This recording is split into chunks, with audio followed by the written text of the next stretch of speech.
जय हिंद साथियों। स्वागत है आपका हमारे YouTube channel general studies tricks में। साथियों, आज हम लोग 24 और 25 अक्टूबर 2023 के डेली करंट अफेयर्स का एनालिसिस करेंगे और ये न्यूज़ PIB, द हिंदू और इंडियन एक्सप्रेस से ली गई है। ठीक है, तो ज़्यादा देर ना करते हुए हम लोग जंप करते हैं अपने क्वेश्चंस पे। पहला क्वेश्चन जो हम लोग देखेंगे साथियों वो है स्कीम से रिलेटेड। ठीक है, तो स्कीम कौन सी है साथियों? यहाँ पे प्रधानमंत्री मत्स्य संपदा योजना। ठीक है, मत्स्य संपदा योजना। तो उसने हाल ही में अभी 3 साल कंप्लीट किए हैं। तो आपको ये बताना है कि प्रधानमंत्री मत्स्य संपदा योजना के तहत कौन सा स्टेटमेंट इनकरेक्ट है। ठीक है, इनकरेक्ट स्टेटमेंट कौन सा है आपको ये बताना है। ठीक है, तो पहला स्टेटमेंट है आपका, it is the flagship scheme of department of fishery, ministry of fisheries, animal husbandry and dairying and was launch in 2020। ठीक है, तो यहाँ पे ईयर ऑफ स्कीम दिया हुआ है पहला ऑप्शन में। दूसरा ऑप्शन है साथियों, प्रधानमंत्री मत्स्य संपदा योजना is an umbrella scheme with two separate components namely central sector scheme and central sponsored scheme. मतलब इस स्कीम में मत्स्य संपदा योजना में दो कंपोनेंट्स हैं। एक सेंट्रल सेक्टर का कंपोनेंट है और एक सेंट्रली स्पॉन्सर्ड कंपोनेंट है। ठीक है, नेक्स्ट ऑप्शन है साथियों, centrally sector scheme component is further segregated into non beneficiary oriented and beneficiary oriented सब कंपोनेंट या एक्टिविटीज। और लास्ट ऑप्शन है साथियों, मत्स्य संपदा जागरूकता अभियान was launched on the occasion of completion of 3 successful years of implementation of this scheme. तो साथियों आपको इसका सही आंसर बताना है। तो साथियों इसका जो सही आंसर है वो है ऑप्शन सी, जो कि यहाँ पे लिखा हुआ है कि central sector component is further segregated into non beneficiary oriented and beneficiary oriented. ये सेंट्रल स्पॉन्सर्ड का हिस्सा है। ठीक है, सेंट्रल सेक्टर का हिस्सा नहीं है, सेंट्रली स्पॉन्सर्ड स्कीम का हिस्सा है। तो यहाँ पे हम लोग थोड़ी सी इन्फॉर्मेशन देख लेते हैं। तो यूनियन मिनिस्टर फिशरीज ने अभी लॉन्च किया था क्या, मत्स्य संपदा जागरूकता अभियान। ठीक है, मत्स्य संपदा जागरूकता अभियान। क्यों? क्योंकि 3 सक्सेसफुल ईयर्स कंप्लीट हुए थे किसके? इम्प्लीमेंटेशन ऑफ प्रधानमंत्री मत्स्य संपदा योजना। ये कब लॉन्च हुई थी साथियों? ये 2020 में लॉन्च हुई थी। ध्यान दीजिए कि कब लॉन्च हुई थी? 2020 में लॉन्च हुई थी। ठीक है, 2020 में ये लॉन्च हुई थी। इसका एम क्या था? To give momentum to sunrise fishery sector through consolidated efforts from various schemes and initiatives. ठीक है, तो मत्स्य संपदा मतलब फिशरी रिसोर्सेज को एक बूस्ट देना, फिशरमैन को बूस्ट देना जो कि फार्मर की ही श्रेणी में आते हैं, तो उनको बूस्ट देना क्योंकि ये एक सनराइज सेक्टर है, एक बूमिंग सेक्टर है। ठीक है, इसमें क्या है साथियों, इसमें दो कंपोनेंट है, एक सेंट्रल सेक्टर का कंपोनेंट है और एक सेंट्रल स्पॉन्सर्ड स्कीम है। ठीक है, मतलब एक ही स्कीम में दो कंपोनेंट है सेंट्रल सेक्टर की। सेंट्रल सेक्टर मतलब इसमें सिर्फ सेंट्रल गवर्नमेंट पैसा देगी स्कीम के इम्प्लीमेंटेशन में, और सेंट्रली स्पॉन्सर्ड मतलब इसमें यूनियन टेरिटरीज और सेंट्रल गवर्नमेंट दोनों ही फाइनेंशियल इंसेंटिव्स देंगे या फाइनेंशियल पेमेंट्स बेयर करेंगे। ठीक है, तो ये प्रधानमंत्री मत्स्य संपदा योजना में दो कंपोनेंट है, central sector scheme and centrally sponsored scheme. और जो सेंट्रल स्पॉन्सर्ड स्कीम है वो फर्दर सेग्रीगेट किया गया है किसमें? नॉन बेनिफिशियरी ओरिएंटेड एक्टिविटीज़ में और बेनिफिशियरी ओरिएंटेड एक्टिविटीज़ में, जो कि हैं enhancement of production and productivity, infrastructure and post harvest management, fisheries management and regulatory framework. ठीक है साथियों, तो ध्यान दीजिएगा क्या है, ये 2020 में लॉन्च हुई थी। 2020 में लॉन्च हुई थी प्रधानमंत्री मत्स्य संपदा योजना, संपदा जागरूकता अभियान। अभी इसके 3 साल कंप्लीट होने पे ये मिशन लॉन्च किया गया है या अवेयरनेस कैंपेन लॉन्च किया गया है। इसके दो पार्ट है, एक सेंट्रल सेक्टर कंपोनेंट है, एक सेंट्रली स्पॉन्सर्ड कंपोनेंट है। और जो सेंट्रल स्पॉन्सर्ड कंपोनेंट है साथियों, वो नॉन बेनिफिशियरी और बेनिफिशियरी ओरिएंटेड सब कंपोनेंट्स में सेग्रीगेटेड है। ठीक है, सेंट्रली स्पॉन्सर्ड स्कीम से निकला हुआ है नॉन बेनिफिशियरी और बेनिफिशियरी ओरिएंटेड एक्टिविटीज। ठीक है, तो यहीं पे आपको थोड़ा सा चकमा दे सकता है एग्जामिनर, या थोड़ा सा आपको कंफ्यूज कर सकता है। ठीक है, चलिए आशा करते हैं आपको ये सारी इन्फॉर्मेशन समझ में आई होगी। हम लोग बढ़ते हैं अपने नेक्स्ट क्वेश्चन की ओर। नेक्स्ट क्वेश्चन है साथियों एयर क्वालिटी इंडेक्स से रिलेटेड। अभी हाल ही में दिल्ली की हवा बहुत खराब हो गई थी, इंक्लूडिंग मुंबई, जिसकी वजह से एयर क्वालिटी इंडेक्स जो है न्यूज़ में था। ठीक है, तो आपको ये बताना है एयर क्वालिटी इंडेक्स के रेफरेंस में कौन सा स्टेटमेंट सही है। ठीक है, ध्यान दीजिएगा, पिछले जो क्वेश्चन था उसमें इनकरेक्ट के बारे में पूछा गया था, इसमें करेक्ट स्टेटमेंट के बारे में आपसे पूछा गया है। ठीक है, तो आपके ऑप्शन है साथियों, it was launched in 2016। Next option है there are 5 categories of air quality index. Next option है it has been developed by CPCB मतलब central pollution control board in consultation with IIT Delhi. Next option है last, measurement of air quality is based on 8 pollutants. ठीक है, तो यहाँ पे क्या क्या चीज़ें देखने लायक है, क्या ये 2016 में लॉन्च हुआ है, क्या इसकी 5 कैटेगरीज हैं, क्या ये आईआईटी दिल्ली और सीबी का कंसल्टेशन है, और क्या इसमें 8 पोल्यूटेंट्स हैं। तो आपको बताना है इसमें से सही ऑप्शन कौन सा है। तो साथियों इसका सही ऑप्शन है लास्ट वाला, कि इसमें 8 पोल्यूटेंट्स जो हैं मेजर किए जाते हैं। ठीक है, तो यहाँ अभी लिखा है कि सेंट्रल पोल्यूशन कंट्रोल बोर्ड के तहत क्या हुआ था कि दिल्ली की जो एयर क्वालिटी है that slipped into very poor category. ठीक है, तो अभी हम लोग यहाँ पे देखेंगे कितनी कैटेगरीज हैं। एक्चुअली यहाँ पे जैसे यहाँ पे 5 लिखा हुआ है ना, तो 6 कैटेगरीज हैं। यहाँ पे 2014 में ये लॉन्च हुई थी, और ये आईआईटी कानपुर की कंसल्टेशन के साथ चल रही है। ठीक है, आईआईटी कानपुर के साथ ये सारी इन्फॉर्मेशन अभी हम लोग देखते हैं यहाँ पे। ठीक है, तो ministry of for environment forest and climate change in 2014, ठीक है 2014 में लॉन्च हुआ था क्या, national air quality index. The formulation of index was a continuation of initiatives under Swachh Bharat mission. और फिर यहाँ पे देख लीजिए there are 6 categories of AQI। ठीक है, यहाँ पे 5 कैटेगरीज ऑप्शन में था, पर वो गलत था, क्योंकि एक्चुअली में 6 क्वालिटीज है। हम लोग देखते हैं नेक्स्ट स्लाइड में। ये देखिए साथियों, ये न्यूज़ है एयर क्वालिटी वर्सेंस, और यहाँ पे 6 कैटेगरीज हैं। ठीक है, कौन कौन सी, good, satisfactory, moderate, poor, very poor और सिवियर। ठीक है, और ये कलर कोडेड है। ठीक है, कलर कोडेड है, ध्यान दीजिएगा कलर कोडेड है। हो सकता है आपसे पूछ लें कि सेटिस्फैक्ट्री का कलर क्या है, या मॉडरेट का कलर क्या है, वेरी पुअर का कलर क्या है। तो यहाँ पे देख लीजिएगा ये dark green, light green, yellow, orange, red और डार्क रेड। ठीक है, हम लोग आगे कुछ और इन्फॉर्मेशन देख लेते हैं इससे। तो साथियों यहाँ पे हम लोग ने देख लिया था कि ये 2014 में national air quality index launch हुई थी, 1 नंबर 1 कलर 1 डिस्क्रिप्शन स्कीम के तहत। ठीक है, for a common man to जज air quality within his vicinity. और यहाँ पे 8 पॉल्यूटेंट्स यहाँ पे मेजर किए जाते हैं। कौन कौन से, particulate matter 10, particulate matter 2.5, nitrogen dioxide, sulphur dioxide, carbon monoxide है, डाइऑक्साइड नहीं है, ध्यान दीजिएगा, ओजोन, अमोनिया और लेड। ठीक है, तो यहाँ पे 8 जो है पॉल्यूटेंट्स यूज होते हैं। ठीक है, तो ये ऑप्शन आपका सही था क्वेश्चन में। ठीक है, 6 कैटेगरीज ऑफ एयर क्वालिटी हम लोग ने देख लिया है, good, satisfactory, moderately polluted, poor, very poor और सिवियर। ठीक है, ध्यान दीजिएगा इनका जो टर्मिनोलॉजी है वो आप ध्यान दीजिएगा। गुड के बाद सेटिस्फैक्ट्री है, उसके बाद मॉडरेटली पोल्यूटेड है, फिर पुअर है, फिर वेरी पुअर है और सिवियर है। ठीक है, और it has been developed by CPCB in consultation with IIT Kanpur, ना कि IIT दिल्ली। ठीक है, तो IIT कानपुर के कंसल्टेशन के बाद ये जो नेशनल एयर क्वालिटी इंडेक्स है वो डेवलप किया गया है। ठीक है साथियों, तो यहाँ पे पूरा फुल फ्लेज कॉम्प्रिहेंसिव आपको नेशनल एयर क्वालिटी इंडेक्स के बारे में पता चल गया। अब हम लोग बढ़ते हैं अपने नेक्स्ट क्वेश्चन की ओर। नेक्स्ट क्वेश्चन है साथियों, एक रिपोर्ट आई है अभी, इंटरनेशनल माइग्रेशन आउटलुक 2023। ठीक है, तो इसके हिसाब से इंडिया ने हाईएस्ट माइग्रेशन फ्लोज देखे हैं बिटवीन 2021 टू 2022। तो आपको ये बताना है कि ये हाईएस्ट माइग्रेशन कहाँ पे हुआ है, इंडिया का हाईएस्ट माइग्रेशन किधर हुआ है, किस रीजन में हुआ है, आपको ये बताना है। ठीक है, तो आपके ऑप्शन है OECD, Latin America, south east Asia या A&B, मतलब OECD एंड लैटिन अमेरिका। ठीक है, तो साथियों इसका सही आंसर है OECD। ठीक है, यहाँ पे देखिए इंटरनेशनल माइग्रेशन आउटलुक 2023 अभी रिलीज किया गया। इसके हिसाब से India saw highest migration flows to OECD countries. अभी हम लोग आगे OECD के बारे में देखेंगे।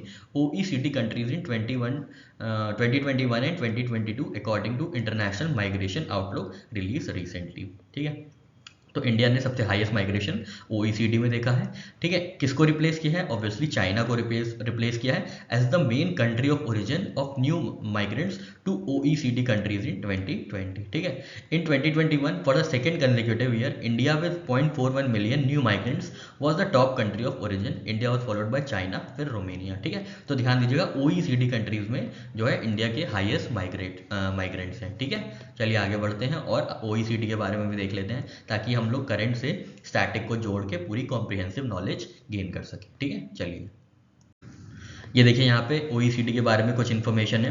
तो ये 1961 में फॉर्म हुआ था, और इसका फुल फॉर्म क्या है, organisation for economic cooperation and development. ठीक है, इंटर गवर्नमेंटल ऑर्गेनाइजेशन है, 38 मेंबर कंट्रीज हैं, और 1961 में ये फॉर्म हुई थी। और इसका जो हेडक्वार्टर्स है वो, ये तो छोड़ दीजिए, ये तो हम बोल ही नहीं पाएंगे, जो भी है पेरिस फ्रांस में है। ठीक है, ये इनका जो OECD का हेडक्वार्टर है वो पेरिस फ्रांस में है, और यहाँ पे पूरी 38 कंट्रीज़ की लिस्ट दी हुई है। आप एक बार देख लीजिएगा, और इसमें ध्यान दीजिएगा कि टर्की भी इसका पार्ट है। ठीक है, किसी एक एग्जाम में हमको याद नहीं आ रहा, उसमें ये पूछा था कि OECD टर्की OECD का पार्ट है या नहीं है, ठीक है। तो ध्यान दीजिएगा, टर्की भी OECD का पार्ट है। जनरली लगता है कि बहुत ही डेवलप्ड कंट्रीज OECD का पार्ट होंगी और टर्की जनरली डेवलपिंग कंट्री है, ठीक है। तो ये सोचा जाता है कि टर्की नहीं होगा, लेकिन टर्की है, ठीक है।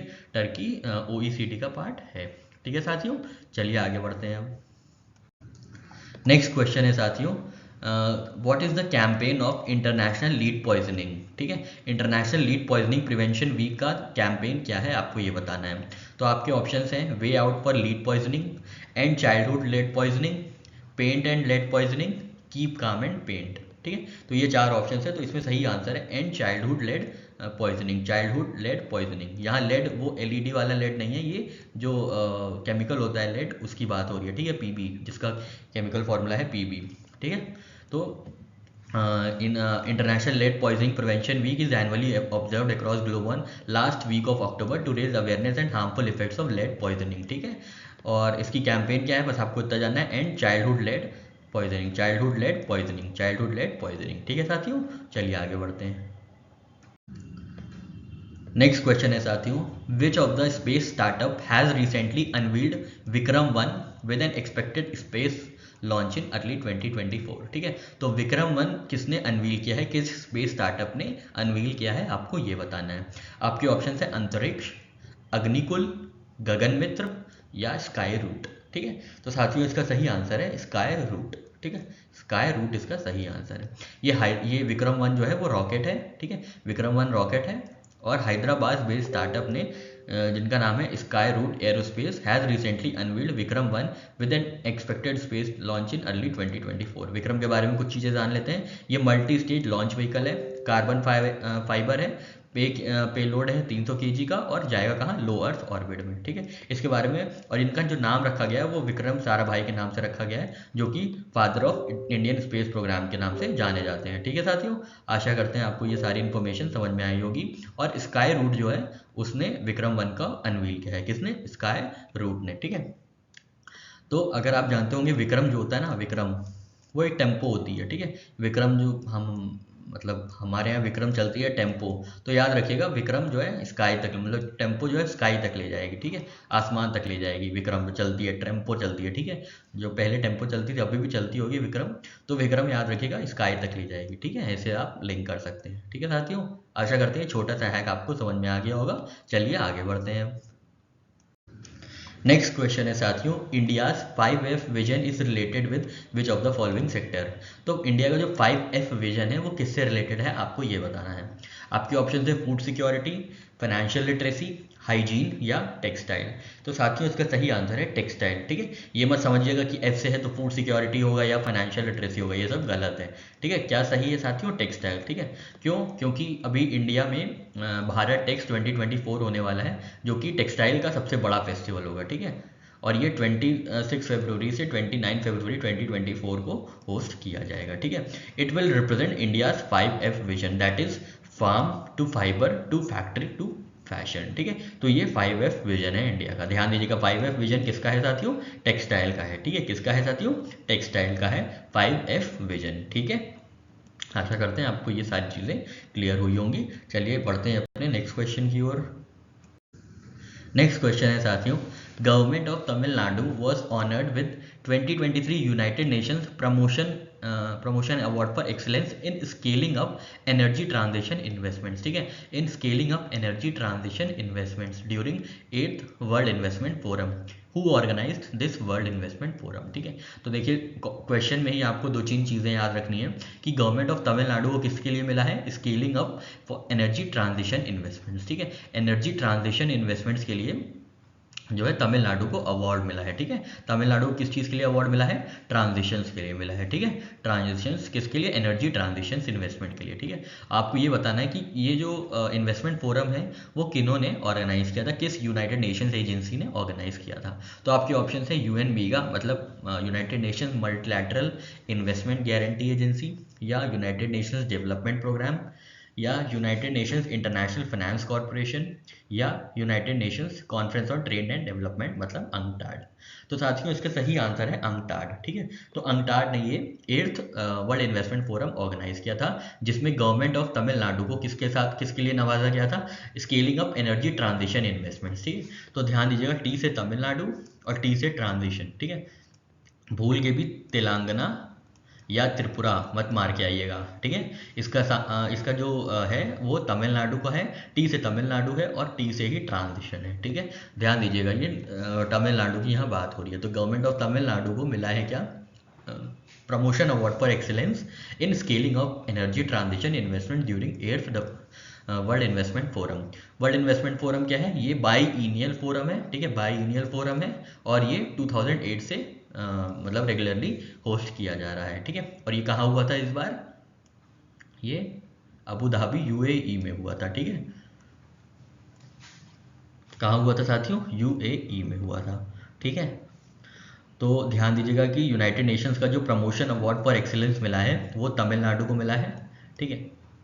इसमें याद रखिएगा 3T, ठीक है, 3T world investment forum WIF 3T TTT, ठीक है। इन्वेस्टमेंट मतलब TTT, ठीक है। इन्वेस्टमेंट मतलब वर्ल्ड इन्वेस्टमेंट फोरम 3T है, ठीक है। टी से तमिलनाडु है, फिर टी से ट्रांजिशन है, मतलब एनर्जी ट्रांजिशन इनिशिएटिव में तमिलनाडु को अवार्ड मिला है, और टी से TAD इसको होस्ट करता है, ठीक है। TAD इसको कंडक्ट कराता है, TAD मतलब ट्रेड एंड डेवलपमेंट, ठीक है। तो तीनों ये ट्रिक से आपको याद हो गई, ठीक है। आप इसे भूलेंगे नहीं और कॉन्फिडेंट रहेंगे अपने एग्जाम में। इससे रिलेटेड अगर कोई भी स्टेटमेंट आता है तो, ठीक है। ये TAD हो गया, ये ट्रांजिशन इनिशिएटिव हो गया, और ये तमिलनाडु हो गया, ठीक है। तो वर्ल्ड इन्वेस्टमेंट फोरम जो है वो 3T के नाम से जाना जाता है, ठीक है। 3T के लिए जाना जाता है कि, ठीक है। तो वर्ल्ड इन्वेस्टमेंट फोरम किसके लिए जाना जाता है, 3T के लिए। क्यों, क्योंकि टी से तमिलनाडु है, तमिलनाडु को अवार्ड भी टी में ही मिला है, मतलब ट्रांजिशन अवार्ड, ठीक है। और ये किसने ऑर्गेनाइज किया था, टी ने, मतलब trade and development, United Nations conference on trade and development, ठीक है साथियों। आशा करते हैं आपको ये ट्रिक समझ में आ गई होगी। हम लोग बढ़ रहे हैं अपने नेक्स्ट क्वेश्चन की ओर। नेक्स्ट क्वेश्चन है साथियों, Amrit Kaal vision 2047 is the blueprint for which of the following sector. इसके बारे में अब हम लोग ने थोड़े 1-2-3-4 दिन पहले ही बात की थी कि डेली न्यूज़ में ये था, ठीक है। तो आपको यही बताना है कि अमृतकाल विजन 2047 किस सेक्टर से रिलेटेड है। तो आपकी ऑप्शन हैं maritime sector, health sector, insurance sector या एजुकेशन सेक्टर। तो साथियों इसका सही आंसर है मैरीटाइम सेक्टर, ठीक है। मैरीटाइम सेक्टर इसका सही आंसर है, क्योंकि अभी नरेंद्र मोदी साहब ने, हमारे जो प्राइम मिनिस्टर हैं, उन्होंने ग्लोबल मैरीटाइम इंडिया समिट से इनॉग्रेट किया था।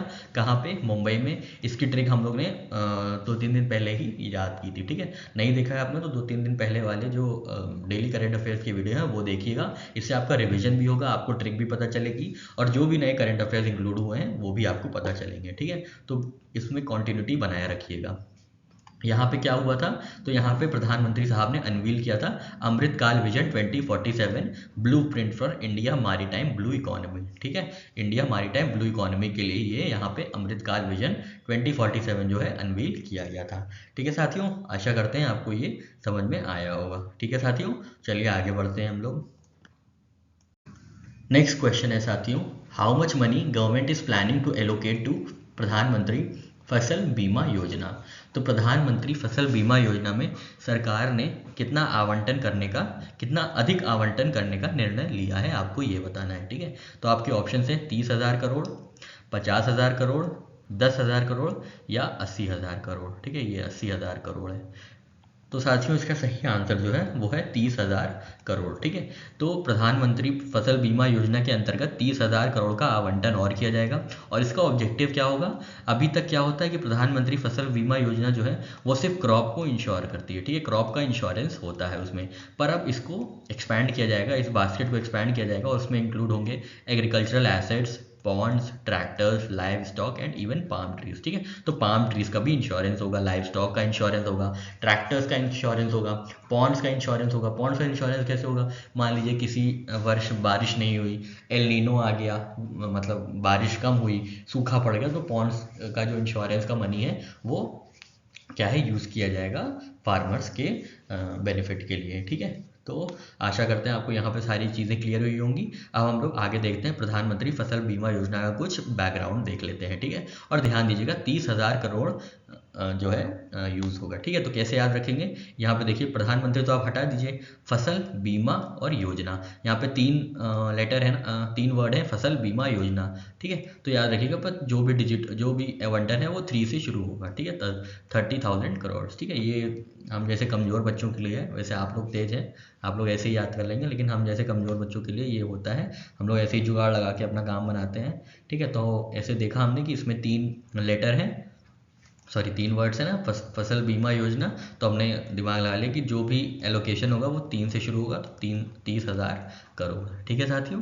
आशा करते हैं आपको ये छोटा सा हैक पसंद आया होगा, ठीक है। वैसे ही आपको याद हो जाएगा, उसमें ध्यान में रखने की ज़रूरत नहीं है, बस याद रखिएगा 30,000 करोड़ जो है वो आवंटन किया जाएगा, एलोकेशन किया जाएगा, ठीक है साथियों। चलिए प्रधानमंत्री फसल बीमा योजना के बारे में हम लोग कुछ बैकग्राउंड चीज़ें भी देख लेते हैं। तो साथियों यहाँ पे कुछ न्यूज़ है फसल बीमा योजना से रिलेटेड। तो ये 2016 में लॉन्च हुई थी, ठीक है। 2016 में ये लॉन्च हुई थी and is being administered by ministry of agriculture and farmer welfare, ठीक है। अब एग्रीकल्चर से रिलेटेड स्कीम है, तो एग्रीकल्चर एंड फार्मर वेलफेयर के ही मतलब सुपुर्द होगी, या ministry of agriculture and farmer welfare से इसको मैनेज करेंगे, ठीक है। इन्होंने किसको रिप्लेस किया प्रधानमंत्री फसल बीमा योजना ने, तो एग्रीकल्चर इंश्योरेंस को और मॉडिफाइड नेशनल एग्रीकल्चर इंश्योरेंस को, ठीक है। अब ये फसल बीमा योजना है, तो इंश्योरेंस स्कीम ही तो रिप्लेस करेगी, ठीक है। इंश्योरेंस की स्कीम ही रिप्लेस करेगी, प्रोडक्शन की स्कीम थोड़ी ना रिप्लेस कर देगी, ठीक है। तो याद रखिएगा कौन सी स्कीम, नेशनल एग्रीकल्चर इंश्योरेंस और modified national agriculture insurance scheme को इन्होंने रिप्लेस किया था, किसने, प्रधानमंत्री फसल बीमा योजना में। इनकी एलिजिबिलिटी क्या है, शेयर क्रॉपर्स और टेनेंट फार्मर्स दोनों ही एलिजिबल हैं इनकी कवरेज में, ठीक है। अब यहाँ पे यूनिफॉर्म वो प्रीमियम देख लेते हैं कितना देना होता है। तो यूनिफॉर्म प्रीमियम देना होता है कितना, 2% फॉर ऑल खरीफ क्रॉप्स, और रबी क्रॉप्स के लिए 1.5%, ठीक है।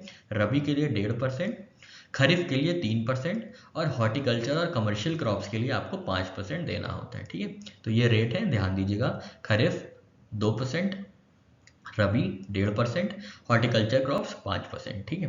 पहले क्या था साथियों, 2020 से पहले क्या था कि जितनी भी सब्सिडी होती थी वो मतलब अनलिमिटेड सब्सिडी दी जाती थी, ठीक है। पर फरवरी 2020 में डिसाइड किया गया कि ये जो सब्सिडी है इसकी प्रीमियम को लिमिट किया जाएगा। तो प्रीमियम की सब्सिडी अब 30% दी जाती है अनइरिगेटेड एरियाज़ में, और 25% दी जाती है इरीगेटेड एरियाज में। 30% अनइरीगेटेड एरियाज में और 25% इरीगेटेड एरियाज में प्रीमियम मिलता है सब्सिडी पे, ठीक है। तो ये सरकार देती है, ठीक है। Previously central subsidy had no upper limit, ठीक है। तो अब अपर लिमिट लगा दी गई है, 30% जो है वो अनइरीगेटेड एरियाज में जाएगा और 20% फॉर इरीगेटेड वंस, ठीक है। Scheme will be launching a doorstep distribution drive to deliver crop insurance policies to farmers, मेरी पॉलिसी मेरा हाथ, इन ऑल इम्प्लीमेंटिंग स्टेट्स, ठीक है। तो जहाँ जहाँ पे फसल बीमा योजना इंप्लीमेंट किया जाएगा वहाँ वहाँ पे ये मेरी पॉलिसी मेरा हाथ इनिशिएटिव जो है लॉन्च किया जाएगा, जहाँ पे डोर स्टेप डिस्ट्रीब्यूशन होगा इंश्योरेंस पॉलिसीज का, ठीक है। तो याद रखिएगा मेरी पॉलिसी मेरा हाथ किससे रिलेटेड है, फसल बीमा योजना से रिलेटेड है, ठीक है। फसल बीमा योजना से रिलेटेड है, मेरी पॉलिसी मेरा हाथ, ठीक है। आशा करते हैं आपको यहाँ पे पूरी चीज़ें सारी कवर हो गई होंगी। एक बार फिर से जल्दी से देख लेते हैं। लॉन्च 2016, रिप्लेस किसको किया, एग्रीकल्चर इंश्योरेंस स्कीम को, मॉडिफाइड एग्रीकल्चर इंश्योरेंस और नेशनल एग्रीकल्चर इंश्योरेंस को। कौन मैनेज करता है, agriculture and farmer welfare. Eligibility क्या है, शेयर क्रॉपर्स, टेनेंट फार्मर्स और फार्मर्स। प्रीमियम क्या है, 2% खरीफ, 1.5% रबी, 5% हॉर्टिकल्चर क्रॉप्स। सब्सिडी कितनी लिमिटेड है, 30% for unirrigated areas, 25% for irrigated areas. और जो डोर स्टेप पॉलिसी मिलेगी वो क्या होगी, उसका नाम मेरी पॉलिसी मेरा हाथ, ठीक है साथियों। आशा करते हैं आपको यहाँ पे सारी चीज़ें क्लियर हुई होंगी। चलिए आगे बढ़ते हैं हम लोग। नेक्स्ट क्वेश्चन है साथियों, प्रोजेक्ट नीलगिरी तहार is an initiative aimed at conserving and protecting the endangered Nilgiri Tahar species. Which state is involved with this, ठीक है। तो प्रोजेक्ट नीलगिरी तहार किस स्टेट का कंजर्वेशन प्रोजेक्ट है, आपको ये बताना है, ठीक है। अभी आपने अगर शायद पिछले हफ्ते की एक न्यूज़ थी जिसमें प्रोजेक्ट नीलगिरी तहार का यूज़ हुआ था कि इसमें एक पर्टिकुलर ट्राइब है जिसका पार्टिसिपेशन जो है वो लिया जाएगा, जिसका कंजर्वेशन पार्टिसिपेशन यूज़ किया जाएगा, ठीक है। तो अगर आपने वो वीडियो देखा हो तो आपको ईजिली आइडेंटिफाई हो जाएगा कि ये किस स्टेट की स्कीम है और वो ट्राइब कौन सी थी। ठीक है, तो साथियों आपको बताना है कि प्रोजेक्ट नीलगिरी ताहार किस स्टेट का इनिशिएटिव है। तो आपके ऑप्शन है तेलंगाना, केरला, गोवा या तमिलनाडु। ठीक है, तो अभी हम लोग ने तमिलनाडु के लिए क्या देखा था साथियों, तमिलनाडु को किसके लिए अवार्ड मिला है, टी के लिए, मतलब एनर्जी ट्रांजिशन एक्टिविटी के लिए, और एनर्जी ट्रांजिशन इन्वेस्टमेंट के लिए किसने दिया है, टी ने ही दिया है, मतलब trade and development, United Nations conference on trade and development. कहाँ मिला था, वर्ल्ड इन्वेस्टमेंट फोरम में। ठीक है, वर्ल्ड इन्वेस्टमेंट फोरम में। ठीक है, तो हम लोग ने अभी पिछला जो पढ़ा था वो भी रिवाइज कर लिया। अब हम लोग करेंट अपना ये क्वेश्चन भी देख लेते हैं।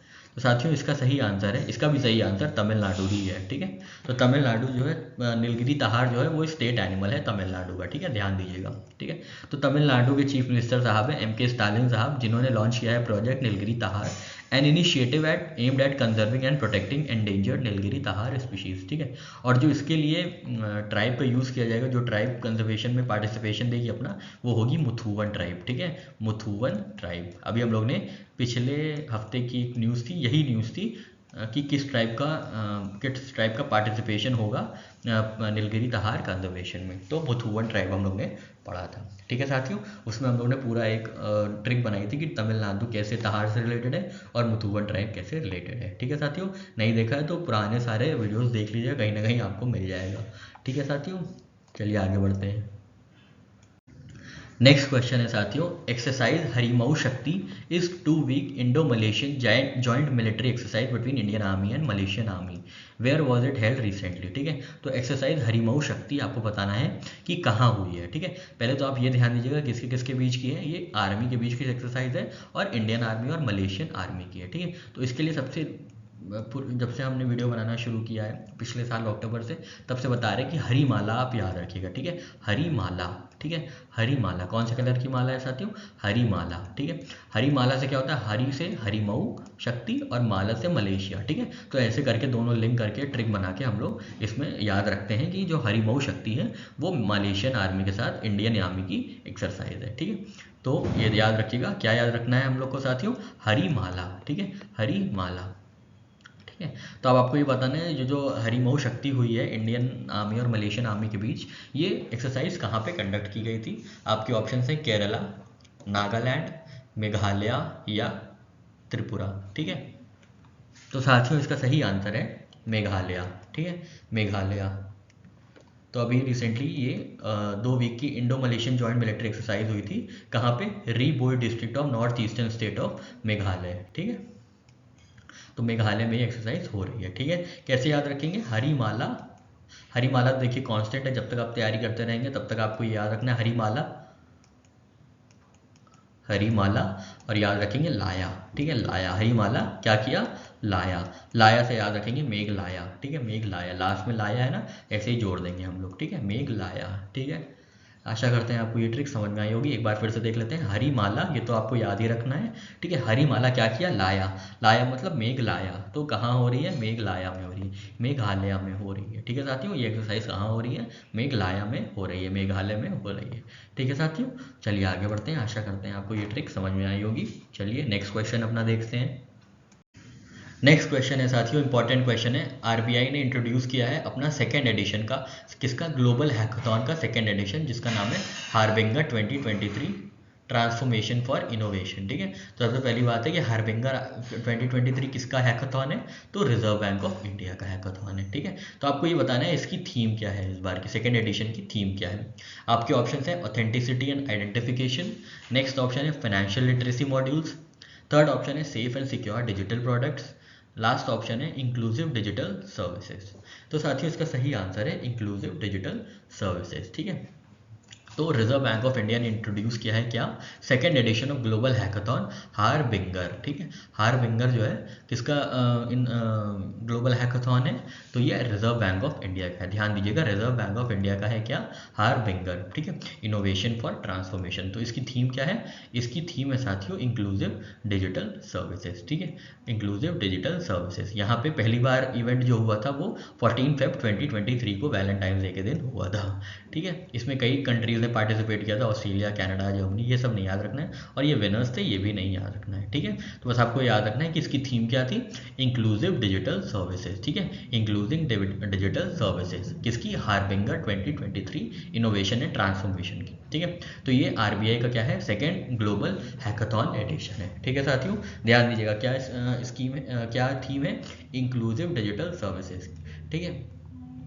तो यहाँ पे कैसे याद रखेंगे, हर किसी को डिजिटल सर्विस मिलनी है, हर किसी को डिजिटल सर्विस मिलनी है, ठीक है, हर किसी को डिजिटल सर्विस मिलनी है, हर किसी को डिजिटल सर्विस मिलनी है, हर से मतलब हार्बिंगर, हर से हार्बिंगर, डिजिटल सर्विस मिलनी है तो डिजिटल सर्विस, ठीक है, डिजिटल सर्विस, ठीक है, डिजिटल सर्विस, ठीक है, हर किसी को डिजिटल सर्विस मिलनी है, हर किसी को डिजिटल सर्विस मिलनी है।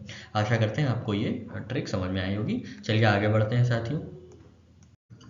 नेक्स्ट क्वेश्चन है साथियों सेबी से रिलेटेड। तो अभी सेबी ने कुछ एंटिटीज़ को एम्पैनल किया है किस चीज़ के लिए, to provide digital forensic services to its search team for on site data acquisition during search and seizure operation, ठीक है। तो सेबी ने कुछ एंटिटीज़ को एम्पैनल किया है for providing digital forensic services. तो आपको ये बताना है कि कितनी एंटिटीज़ को एम्पैनल किया है, ठीक है। तो डायरेक्ट क्वेश्चन है, इसमें ज़्यादा कुछ बताने लायक नहीं है, बस आपको ऑप्शन पता होना चाहिए, ठीक है। तो आपके ऑप्शन है साथियों 11, 12, 13 या 14, ठीक है, 11, 12, 13, 14। तो साथियों इसका सही आंसर है 12, ठीक है। तो 12 एंटिटीज़ को इन्होंने एम्पैनल किया है, किसने, सेबी ने, including Ernst and young, LLP, KPMG consulting services. तो ये सब बिग 4 में आते हैं, ठीक है, केपीएमजी है, अर्नस्ट एंड यंग है, और भी 2 और शायद आती हैं, पीडब्ल्यूसी है और एक कोई है, हमको नाम नहीं याद आ रहा है, ठीक है। तो वो खैर ये पॉइंट ऑफ डिस्कशन नहीं है। पॉइंट ऑफ डिस्कशन है कि सेबी ने 12 एंटिटीज़ को एम्पैनल किया है डिजिटल फॉरेंसिक सर्विसेज प्रोवाइड करने के लिए, ठीक है। Empanelment will be held for 2 years, ठीक है।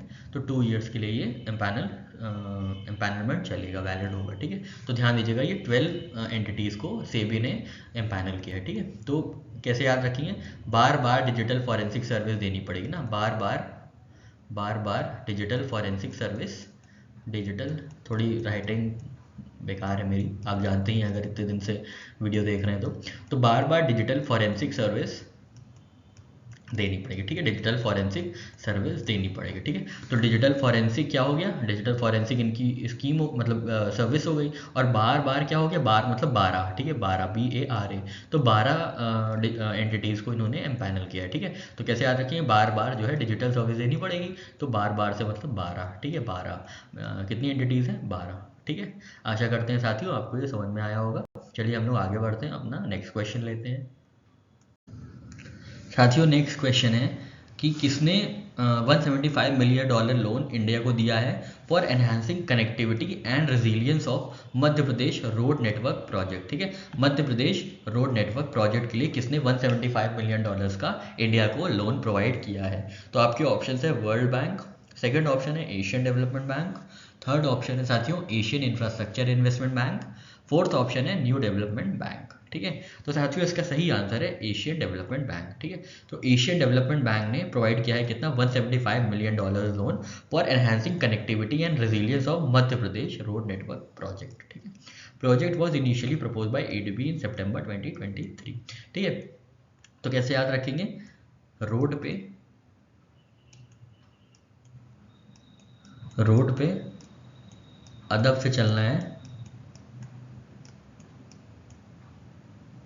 ठीक है, रोड पे अदब से चलना है, नहीं सब मैड हो जाएंगे, ठीक है, नहीं सब मैड हो जाएंगे, नहीं सब मैड हो जाएंगे, ठीक है। रोड से याद रखेंगे, रोड नेटवर्क प्रोजेक्ट की बात हो रही है। अदब से याद रखेंगे ADB, अदब की जो स्पेलिंग होती है वो ADAB होती है ना, तो हम लोग इसके लिए यूज़ कर सकते हैं वो निमोनिक ADB बनाने के लिए, ठीक है। तो याद रखिएगा अदब से, रोड पे अदब से चलना है, नहीं तो सब मैड होंगे, ठीक है, नहीं सब पागल हो जाएंगे या मैड हो जाएंगे, गुस्सा आ जाएंगे, ठीक है। मैड से क्या याद रखेंगे, मध्य प्रदेश, ठीक है। तो रोड पे अदब से चलना है, नहीं तो सब मैड हो जाएंगे, ठीक है। रोड से क्या है, रोड नेटवर्क प्रोजेक्ट, ADB से क्या है, ADB ने लोन दिया है, अदब से क्या है, ADB ने लोन दिया है $175 मिलियन का, किसको, मध्य प्रदेश, मैड मतलब सब मैड हो जाएंगे, तो मैड से क्या है, Madhya Pradesh road network project. ठीक है साथियों, फिर से देख लेते हैं। रोड पे अदब से चलना है, नहीं सब मैड हो जाएंगे। ठीक है, तो रोड का क्या है, रोड नेटवर्क प्रोजेक्ट। अदब का क्या है, एशियन डेवलपमेंट बैंक। और मैड हो जाएंगे का मतलब क्या है, मध्य प्रदेश। ठीक है, तो ये तीनों हम लोग ने इंक्लूड कर लिया। अब आपसे पूछेगा कि मध्य प्रदेश रोड नेटवर्क के लिए किसने पैसे दिए, तो आप बता देंगे अदब से। ठीक है, अदब ने किसको रोड नेटवर्क के लिए प्रोजेक्ट दिया, तो आप बता देंगे कि अदब पे रोड पे अदब से चलना है, नहीं तो सब मैड हो जाएंगे, तो मध्य प्रदेश के लिए। तो कहीं से भी घुमा फिरा के कुछ भी पूछेगा, आपको ये पूरा ट्रिक याद रहेगी, तो आप एग्जाम में ये क्वेश्चन कॉन्फिडेंटली अटेम्प्ट कर पाएंगे। ठीक है साथियों, चलिए आगे बढ़ते हैं। नेक्स्ट क्वेश्चन है साथियों, यूनाइटेड नेशंस डे जो कि एनुअली सेलिब्रेट किया जाता है कब, 24 अक्टूबर को। ठीक है, 24 अक्टूबर को globally United Nations day celebrate किया जाता है। क्यों, to mark the anniversary of day of which the United Nation charter entered into force in 1945। ठीक है, तो यूनाइटेड नेशंस का जो चार्टर था वो फोर्स में कब आया, 1945, 24 अक्टूबर 1945 में वो फोर्स में आया था, इसलिए यूनाइटेड नेशंस डे हम लोग सेलिब्रेट करते हैं। तो आपको बताना है इस बार की थीम क्या है यूनाइटेड नेशंस सेलिब्रेशन डे की। ठीक है, तो आपके ऑप्शन है front lines of climate action, next option है united we stand, third option है United Nations, and last option is UN and reforms. ठीक है, तो साथियों इसका सही आंसर है front lines of climate action. ठीक है, तो ये पता चल गया हम लोग को कि 24 अक्टूबर 1945 को यूनाइटेड नेशंस चार्टर जो है फोर्स में आया था, इसके लिए हम लोग यूनाइटेड नेशंस डे सेलिब्रेट करते हैं। और इस बार की थीम थी front lines of climate action. ठीक है, front lines of climate action. ठीक है, तो याद रख लीजिएगा, यूनाइटेड फॉर क्लाइमेट एक्शन। ठीक है, यूनाइटेड फॉर किसके लिए, फॉर क्लाइमेट एक्शन। ठीक है, United for climate action, United से क्या है, यूनाइटेड नेशंस, क्लाइमेट एक्शन से क्या है, the front lines of climate action. ठीक है, ये इसकी थीम है। ठीक है साथियों, आशा करते हैं आप ये दोनों ट्रिक समझ पाए होंगे। अब बढ़ते हैं हम लोग अपने नेक्स्ट क्वेश्चन की ओर। नेक्स्ट क्वेश्चन है साथियों, Baiga which is classified as particularly vulnerable tribal group PVTG in Chhattisgarh has received habitat rights under Forest Right Act 2006। ठीक है, तो बाइगा जो एक particularly vulnerable tribal group है छत्तीसगढ़ का, उन्होंने habitat right रिसीव किया है under forest right act 2006। With this, Baiga has become second tribal group to get habitat rights in Chhattisgarh. Who was first tribe to get so? ठीक है, तो पहला habitat rights किस पर्टिकुलरली वल्नरेबल ट्राइबल ग्रुप को मिला था, आपको ये बताना है। ठीक है, तो आपके ऑप्शंस हैं, ये चारों पीवीटीजी हैं जो कि छत्तीसगढ़ में है, तो आप चारों याद कर लीजिएगा। ठीक है, चारों ही याद कर लीजिएगा, पर चारों को ही हैबिटेट ग्रुप नहीं मिला, हैबिटेट राइट्स नहीं मिले हैं अंडर फॉरेस्ट राइट एक्ट। किन्हीं को ही, एक ही को किसी को फॉरेस्ट राइट का एक्ट, हैबिटेट राइट्स का एक्ट मिला है अंडर फॉरेस्ट राइट एक्ट। तो आपको बताना है वो कौन सी पीवीटीजी ग्रुप है। ठीक है, आपके ऑप्शन हैं बिरहोर, अबूझमाड़िया, हिल कोरवा या कमार। ठीक है, तो साथियों इसका सही आंसर है कमार। ठीक है, कमर जो ट्राइब थी, इनको सबसे पहले हैबिटेट राइट मिला है कहाँ पे, छत्तीसगढ़ में। ठीक है, कैसे याद रखेंगे, सबसे पहले तो यही कि इन्होंने 36 काम किए थे, तब इनकी कमर दर्द होने लगी। ठीक है, 36 काम किए तो कमर दर्द होने लगी। ठीक है, 36 काम किए तो कमर दर्द होने लगी, इसलिए इनको हैबिटेट राइट्स मिल गया। ठीक है, हैबिटेट मतलब होता है घर, मतलब रहने का राइट।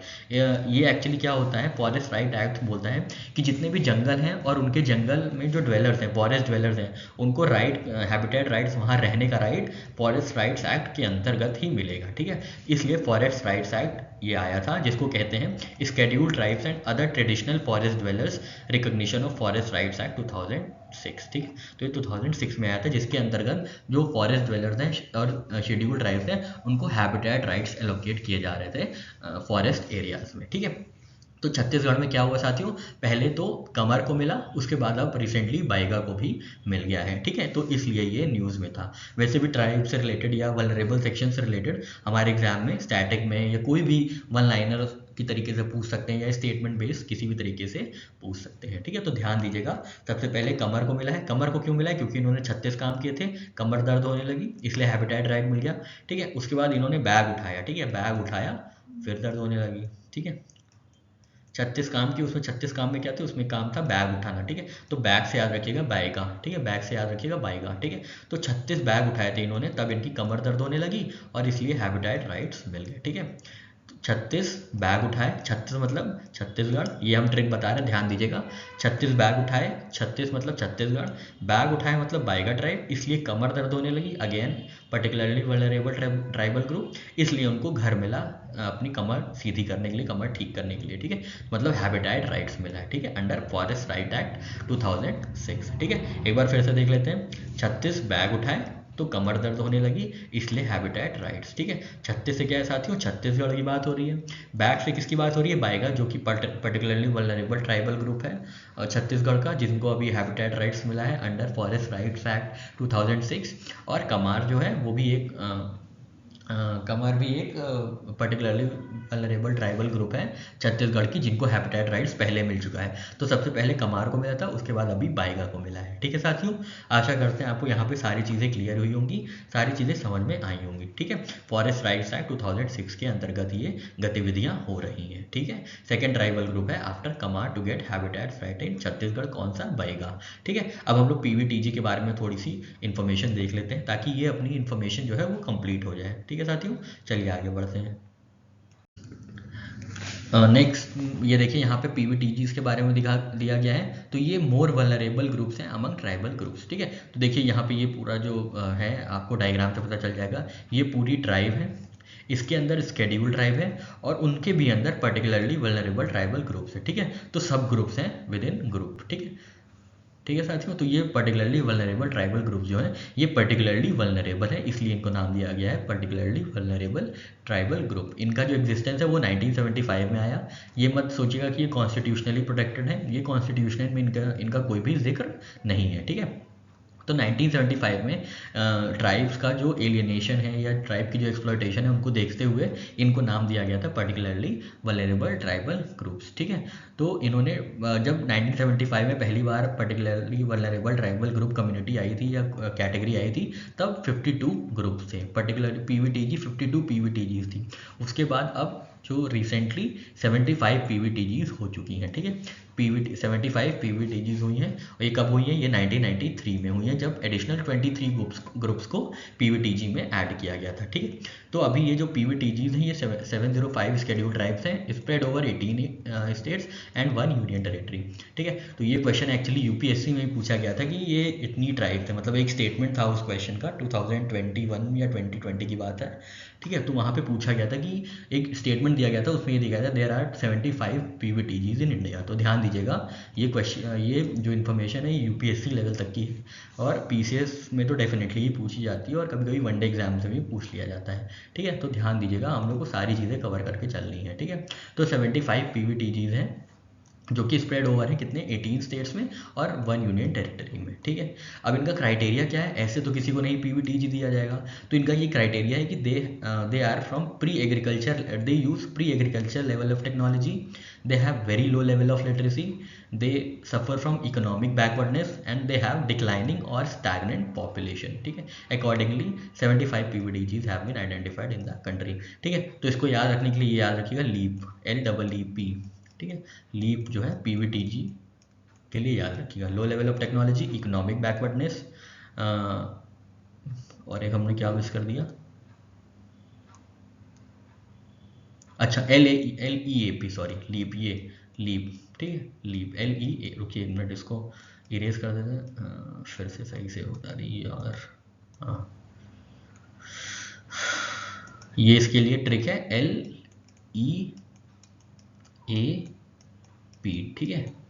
तो L से लो level of literacy, literacy level बहुत लो है, E से इकोनॉमिक बैकवर्डनेस है, और जो A है वो है pre agricultural level of technology, भी वो प्री लेवल की है, प्री हिस्टोरिक लेवल की है, और जो P है मतलब डिक्लाइनिंग पॉपुलेशन, पॉपुलेशन जो है वो डिक्लाइन हो रही है, ठीक है। तो ये P है, ये E है, ये L है, और ये E है, ठीक है। तो लीप याद रखिएगा, leap LEAP, leap for PVTGs, ठीक है, लीप फॉर पीवीटीजीज, ठीक है। ये याद रखिएगा, ये क्राइटेरिया यूज होता है पीवीटीजीज को आइडेंटिफाई करने के लिए, ठीक है। पीवीटीजीज को आइडेंटिफाई करने के लिए ये ट्रिक है, ठीक है। और कितनी है साथियों, 75 जो है इंडिया में है, याद रखिएगा। 1993 में 23 जोड़ी गई थी, और 1975 में जब पहली बार आया था तब कितनी, 52 थी, ठीक है, 52 ट्राइब्स थी, ठीक है साथियों, पर्टिकुलरली वल्नरेबल ट्राइब्स, ठीक है। आशा करते हैं आपको यहाँ पे सारी चीज़ें क्लियर हुई होंगी। चलिए आगे बढ़ते हैं। नेक्स्ट क्वेश्चन है साथियों, which of the following state launched I star talent connect portal. तो आई स्टार टैलेंट कनेक्ट पोर्टल किसका इनिशिएटिव है, आपको ये बताना है। मेघालय, बिहार, उत्तर प्रदेश या राजस्थान। मेघालय से हम लोग ने क्या देखा है, यहाँ पे लाया लिखा है, ठीक है, रुकिए रेड कर देते हैं। यहाँ पे लाया लिखा है, लाया क्या लाया, हरी माला लाया, ठीक है, हरी माला लाया, ठीक है, हरी माला लाया, ठीक है। तो हरी माला लाया मतलब साथियों कि हरी माला लाया, हरी से हरिमऊ और हरिमऊ शक्ति जो कि एक्सरसाइज है किसके किसके बीच, इंडिया और माला के बीच, माला मतलब मलेशिया, ठीक है, मलेशिया के बीच ये एक्सरसाइज है। और ये कहाँ हुई थी, हरी माला लाया, लाया मतलब मेघालय में, ठीक है, मेघालय, ठीक है, मेघालय मतलब मेघालय, ठीक है। तो हम लोग ने पुराना जो पढ़ा था वो भी रिवाइज कर लिया है। अब हम लोग करेंट क्वेश्चन का आंसर देख लेते हैं। तो आई स्टार टैलेंट कनेक्ट पोर्टल जो लॉन्च किया है वो साथियों राजस्थान में राजा जी ने लॉन्च किया है, ठीक है, राजा जी का ये पोर्टल है, ठीक है। तो government of Rajasthan launch I star talent connect portal under I Start Rajasthan, the flagship initiative of Rajasthan government in collaboration with Jaipur-based startup HireFox, ठीक है। तो I Start Talent Connect किसका इनिशिएटिव है, वो राजा जी का है, ठीक है। तो टैलेंट कनेक्ट करना है किससे, राजा जी से, ठीक है, राजा जी से टैलेंट कनेक्ट करना है, ठीक है, याद रखिएगा, राजा से टैलेंट कनेक्ट करना है। किसका टैलेंट कनेक्ट करना है, राजा का टैलेंट कनेक्ट करना है, राजा से राजस्थान, ठीक है। छोटी सी ट्रिक है, एक दो बार देखेंगे याद हो जाएगी अच्छे से, ठीक है साथियों। ज़्यादा इसमें टाइम नहीं अपना लगाना है। जहाँ जहाँ वन लाइनर चीज़ें हैं वहाँ वहाँ टाइम कम टाइम देना है। जहाँ पे एनालिटिकल चीज़ें हैं जैसे कि स्कीम्स हो गई और कुछ पर्टिकुलरली वल्नरेबल ट्राइबल ग्रुप जैसे हो गए, कुछ स्टैटिक नॉलेज हो गई, वहाँ हम लोग टाइम लगाएंगे, ठीक है। तो आपको फैक्ट्स भी बताए जाएंगे, आपको एनालिसिस भी दिया जाएगा, ठीक है साथियों। चलिए आगे बढ़ते हैं। नेक्स्ट क्वेश्चन है साथियों, which of the following has launch URIDA, ठीक है। तो एक स्कीम है URIDA, उन्होंने किसकी स्कीम है, आपको ये बताना है किस स्टेट की स्कीम है। आपके ऑप्शन है उत्तर प्रदेश, तेलंगाना, वेस्ट बंगाल या असम। तो साथियों इसका सही आंसर है उत्तर प्रदेश, ठीक है। The urban development department of government of Uttar Pradesh has established Urban Road Infrastructure Development Agency, Urban Road Infrastructure Development Agency, which will be responsible for implementing Chief Minister Green Road Infrastructure Development Scheme CM Grid Scheme on ground, ठीक है। तो CM Grid Scheme और उरीडा, ठीक है, उरीडा वो उत्तर प्रदेश की scheme है, ठीक है। अभी हम लोगों ने रोड से रिलेटेड एक चीज़ और क्या देखी थी, रोड पे अदब से चलना है नहीं तो मैड हो जाएंगे लोग। तो रोड सेक्टर में कौन इन्वेस्ट कर रहा है, कौन लोन दे रहा है इंडिया को, वो अदब से दे रहा है, मतलब ADB दे रहा है। और कहाँ किस स्टेट के लिए दे रहा है, तो मैड स्टेट के लिए, मतलब मध्य प्रदेश के लिए, ठीक है। तो हम लोग ने पुराना रिवाइज कर लिया। अब करंट में ये देख लेते हैं, करंट क्वेश्चन में कि ये जो URIDA है वो urban road infrastructure development agency है जो कि रिस्पॉन्सिबल होगी क्या इम्प्लीमेंट करने के लिए, CM green road infrastructure development scheme, CM grid scheme, ठीक है, CM ग्रिड स्कीम, ठीक है। तो ये जो इनिशिएटिव है साथियों ये यूपी का है, ठीक है, यूपी का है, ठीक है, यू से उत्तर प्रदेश, यू से यूपी, ठीक है। हालांकि उत्तराखंड भी है पर ध्यान दीजिएगा ये यूपी का जो है इनिशिएटिव है, ठीक है, उरीडा, ठीक है, उरीडा, ठीक है साथियों। आशा करते हैं आपको ये चीज़ समझ में आई होगी। चलिए आगे बढ़ते हैं। नेक्स्ट क्वेश्चन है साथियों, व्हाट इज उम्मीद स्कीम। आपके ऑप्शन हैं health initiative, adult literacy, ending caste based violence या विमेन एंटरप्रेन्योरशिप। तो साथियों इसका सही आंसर है ये विमेन एंटरप्रेन्योरशिप से रिलेटेड है। तो ये सेल्फ हेल्प ग्रुप का एक स्कीम है जिन्होंने जहाँ पे, और ये बुदगाम में रिसेंटली लॉन्च हुआ था, बुदगाम मतलब जम्मू कश्मीर में, ठीक है। तो Umeed scheme under Jammu and Kashmir rural livelihood mission is centrally sponsored scheme to encourage women to be self dependent and self sufficient, ठीक है। इसमें क्या होगा, it encourages women to make small savings so that their self help groups eventually become bankable at reduce rate of interest. It help women entrepreneurs exhibit and market their products, ठीक है। तो बस ये याद रखिएगा, उम्मीद किससे है, विमेन एंटरप्रेन्योर्स से है, ठीक है, उम्मीद किससे है, विमेन एंटरप्रेन्योर्स से है, ठीक है। जम्मू एंड कश्मीर में ये लॉन्च हुआ है, ठीक है, जम्मू एंड कश्मीर में ये लॉन्च हुआ है, ठीक है। किससे उम्मीद है साथियों, विमेन एंटरप्रेन्योर से उम्मीद है। कहाँ की, जम्मू एंड कश्मीर की, ठीक है, जम्मू एंड कश्मीर की, ठीक है, जम्मू एंड कश्मीर की, ठीक है। उम्मीद किससे है, विमेन एंटरप्रेन्योरशिप से है जो जैम बनाती है, ठीक है, जो जैम बनाती हैं, ठीक है, जैम, जैम से याद रखिएगा जम्मू, जम्मू एंड कश्मीर की स्कीम है, ठीक है। तो किससे उम्मीद है साथियों, जो वुमेन एंटरप्रेन्योरशिप, वुमेन एंटरप्रेन्योर जो कि जैम बनाती हैं उनसे उम्मीद है, ऐसे याद रखिएगा, ठीक है। जो वुमेन एंटरप्रेन्योर उम्मीद बना जैम बनाती हैं उनसे उम्मीद है, ठीक है। जो वुमेन एंटरप्रेन्योर्स जैम बनाती हैं उनसे उम्मीद है। ठीक है साथियों, आशा करते हैं आपको ये ट्रिक समझ में आई होगी। चलिए आगे बढ़ते हैं हम लोग। नेक्स्ट क्वेश्चन है साथियों, which article of Indian constitution makes supreme court power to exercise is jurisdiction and pass an order for doing complete justice in any matter pending before it. ठीक है, तो कौन सा ऐसा आर्टिकल है जो सुप्रीम कोर्ट को पावर करता है कंप्लीट जस्टिस करने के लिए। ठीक है, keyword here is complete justice. ठीक है, तो सुप्रीम कोर्ट का कौन सा, ये इंडियन कॉन्स्टिट्यूशन का कौन सा आर्टिकल है जो कि सुप्रीम कोर्ट को पावर देता है कि वो कंप्लीट जस्टिस करे। तो आपके ऑप्शन है आर्टिकल 142, आर्टिकल 143, आर्टिकल 144 या आर्टिकल 145। तो साथियों इसका सही आंसर है आर्टिकल 142। ठीक है, ये अभी न्यूज़ में था कि सुप्रीम कोर्ट ने रिसेंटली डायरेक्ट किया था sale of ancestral property of a man to pay arrears of maintenance of ₹1.25 crore to his wife under inherent powers under article 142। ठीक है, तो एक आदमी को बोला गया कि आप अपनी पैतृक संपत्ति बेचिए और अपनी धर्मपत्नी को हर्जाना दीजिए। ठीक है, मेंटेनेंस का पार्ट दीजिए 1.2 करोड़। बाप रे बाप। ठीक है, तो ये सुप्रीम कोर्ट ने डिसीजन लिया है किसके अंतर्गत, आर्टिकल 142 के अंतर्गत, जो कहता है, जो कि कॉन्स्टिट्यूशन ऑफ इंडिया का है और जो सुप्रीम कोर्ट को पावर देता है for doing complete justice in any matter और केस पेंडिंग बिफोर इट। ठीक है, तो ये आर्टिकल 142 क्लॉज 1 यहाँ पे पूरा दिया है, आप एक बार पढ़ लीजिएगा। वैसे ध्यान रखिए मोटा मोटा कि 142 जो है वो कंप्लीट जस्टिस के बारे में बात करता है सुप्रीम कोर्ट के। ठीक है साथियों, एकदम क्लीन और डायरेक्ट सा चीज़ है। ठीक है, चलिए आगे बढ़ते हैं।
नेक्स्ट क्वेश्चन है साथियों, which of the following has waived visa fee for Indians and tourist from other 6 countries to boost tourist arrivals. ठीक है, तो वीज़ा फी किस कंट्री ने वेव ऑफ किया है for tourist, for Indian tourist as well as tourist from other 6 countries. ठीक है, तो आपके ऑप्शन है साथियों नेपाल, बांग्लादेश, श्रीलंका या अफगानिस्तान।